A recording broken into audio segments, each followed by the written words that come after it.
Internet का जिस तरह से प्रयोग हो रहा है उससे कई बार इंटरनेट स्लो हो जाए, रुक जाए, बंद हो जाए तो हमें लगता है हमारा जीवन पूरा ठप हो गया, पूरी गतिविधि रुक जाती है।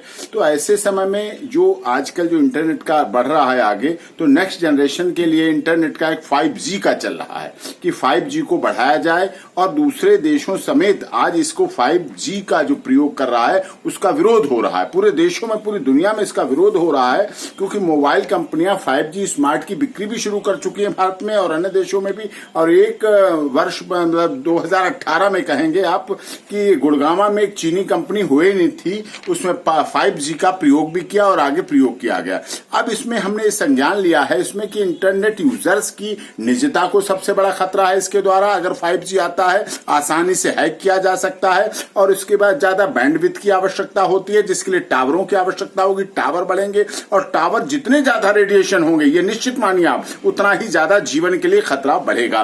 5G network 6GH2 radio frequency पर चलती है जो कि पहले से ही सैटेलाइट्स व अन्य जगह पूरी भरी हुई है और WHO की रिपोर्टिंग के मुताबिक, WHO की जो अनुसार रिपोर्ट है उसकी फ्रीक्वेंसी बढ़ने से शरीर का तापमान भी बढ़ता है। और आपने बताऊं अप्रैल में 2020 की बात है, नीदरलैंड में, जिस तरह नीदरलैंड में 5G का नेटवर्क का जब प्रयोग किया गया तो वहां लोगों ने विरोध किया और विरोध बड़े स्तर पर हुआ, धरना प्रदर्शन भी हुआ और यहां तक पता चला है कि जीवन के लिए इतना घातक है कि दुनिया को पूरी तरह से बदलने का दावा करने की तर्क जो चल रहा है जीव जंतु के लिए, वो बड़ा खतरा है। 5G को लेकर ये अहम सवाल खड़ा हुआ है कि जब नीदरलैंड में टेस्टिंग के दौरान किया गया तो 300 के लगभग पक्षी वहां मर गए। जो तालाब में बतखें तैर रही थी वो आपस में लड़ने लगी, गिरने लगी, डूबने लगी, ऊपर होने लगी और जो और दूसरे जानवर थे वो उनकी मौतें हुई। जब उन पर प्रयोग किया गया तो 150 जानवर तो उससे पहले मर गए, पक्षी एकदम गिर के मर गए जहां टावर का प्रयोग किया जा रहा था जिस तरह से। तो इलेक्ट्रिशियन रेडिएशन जो है, इलेक्ट्रोनिक रेडिएशन का इस्तेमाल किया जाता है 5G में, जो कि स्वास्थ्य के लिए बहुत ही गलत है। स्विट्जरलैंड में 5G टेस्टिंग के दौरान भी गायों का झुंड भी ऐसे हुआ, वो एकदम गर्भावस्था दौरान सबको पता है कि मोबाइल से निकलने वाली रेडिएशन महिलाओं तथा शिशु के लिए कितनी घातक होती हैं।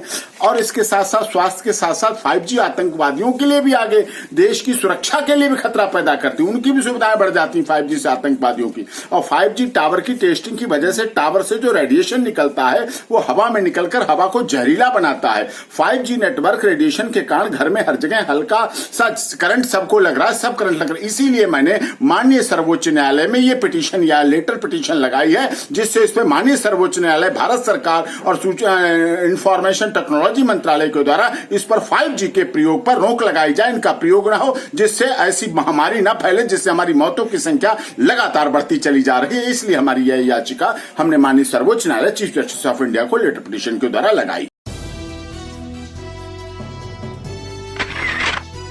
कई तरह के सवाल जो खबरों की भीड़ में कहीं खो जाते हैं, सवाल जो हक और अधिकार की मांग करते हैं। डरना नहीं, फर्स्ट नहीं होना जीवन में। सवाल जो सिर्फ खबर नहीं, न्याय चाहते हैं। अगर एक बार 125 करोड़ देशवासी तय कर ले कि मैं गंदगी नहीं करूंगा तो दुनिया की कोई ताकत नहीं है जो हिंदुस्तान को गंदा कर सके। समाचार टीवी, हर पल की खबर।